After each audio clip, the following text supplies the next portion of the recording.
Speaking at the celebration of African heroes was the Convention People's Party chairperson, Nana Akosua Frimpomaa. She encouraged all Ghanaians and religious leaders to cultivate a life of selflessness and love in order not to be empowered, and also encouraged the youth that to be hopeful in CPP agenda by making a decision not to engage in bribes. One state to the other state just to make a point. That's all. For all of you out there, all the youth who are looking for jobs, who have no accommodation, who have accommodation in kiosks without toilet facilities, all of you out there, that is not your portion. That is not the reason for which these great men sacrificed. So, everybody has a part to play. And that is why, for me this year, I said, if nothing at all, I'm making a pledge of at least not paying bribes. Not paying bribes. Not paying bribes. Let's not bribe anybody. Let the police officer work. Let the teacher work well. Let the nurse do his work. Let the doctor do his work. Let the accountant, everybody do what they must do. Let us do what we can do. That is the little that we can do. As simple, very little steps. Very little steps is what makes gigantic achievements. With very little steps. On this day, we are cooking this champagne, not only to celebrate the birthday of the heroes here, but to every Ghanaian youth out there, to everybody who has been given a response, to every African, and all the Africans in the diaspora. We are cooking this champagne to ignite the spirit, and so that we can continue with the dream that lived in all the heroes here, lived in all of us here. And that is what we are popping this champagne for. So upon this note, let's pop the champagne.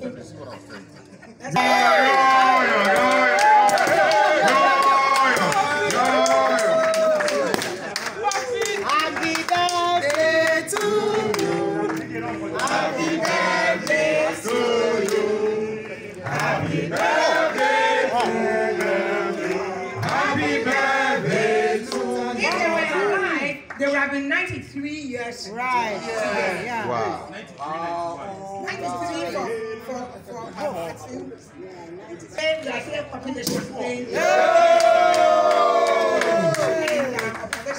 want to take our glasses and say in the name of the Father, the Son, and the Holy Spirit, and the spirits of our ancestors that have gone, we ignite the spirit in us and we are committed to follow them. Planet Earth, live life to demonstrate to us the power of God. Muslims have the same thing because there was once upon a time Muhammad who came to live, Prophet Muhammad, and his life is why the Muslims follow. So is Buddha, so is everyone, even in our traditional setup. Or we still achieve or someone that has done something good in the community, we continue to remember the person. As a Catholic, in the Catholic Church, we have saints. They are all people that once upon a time lived. We believe that when somebody has done something that is beyond human imagination, especially when they have contributed so far, and especially when it's not too long ago, we must continue to remind ourselves of such achievements so that we, the next generation who are still alive, it will ignite in us and at the younger people the same spirit of the contribution, the same spirit of selflessness, the same spirit of dedication to people, love. That is the spirit for which we have celebrated this. Yes, if you look at the statement and the dream of Martin Luther King, we must all have a dream.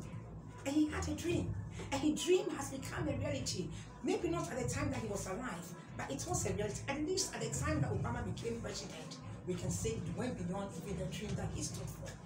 Today, we have our fathers who were leaders and in the forefront of Pan-Africanism, and yet these people are dead. And today we don't have a unity yet. We are still battling with calling it different names, reorganizing, reassociating. We are still not there. And the purpose for which they wanted the unity is the reason why we are doing what we are doing. Because the purpose was very clear. They did achieve political independence. The political independence that was very necessary for the next step, so that you and I can come here together and still be able to speak our mind, be able to live with the democracy that we are enjoying today. That is what they fought for, and they died for, and they were murdered for. Yes. So, which we are making, that was not the vision. Everything is step 1 to step 2. First, you get the political independence. That means that you now you own your resources, you own your people. If you look at what happened in Ghana right after independence, look at the schools that were built. Look at the infrastructure that were put in place. Look at, not only did we even do a hydro dam, we actually did an atomic energy with a nuclear, so that the industrialization would have really been meaningful. We knew that. The plan was already in place.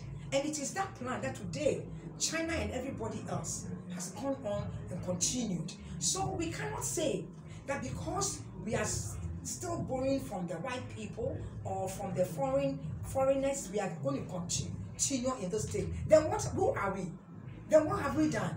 We must move from this level to the next level for our children.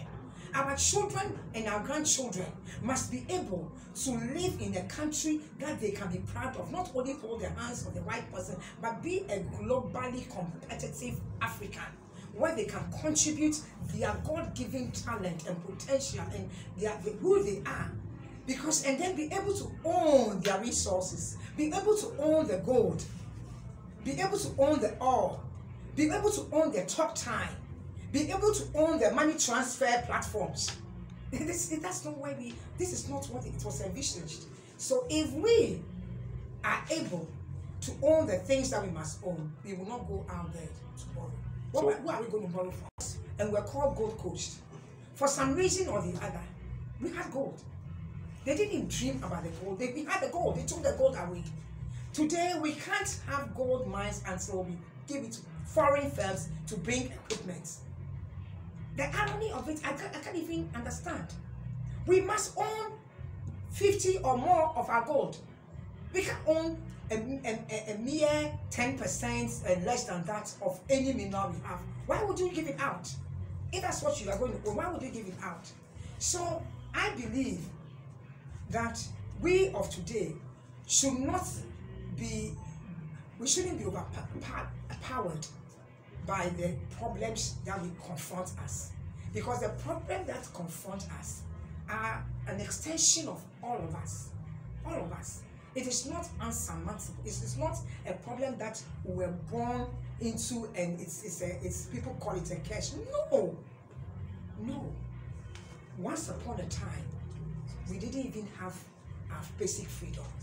Today we have it. So we must go to it. CPP chairperson Nana Akosua Frimpomaa established that unity is all African needs to make the dream come true.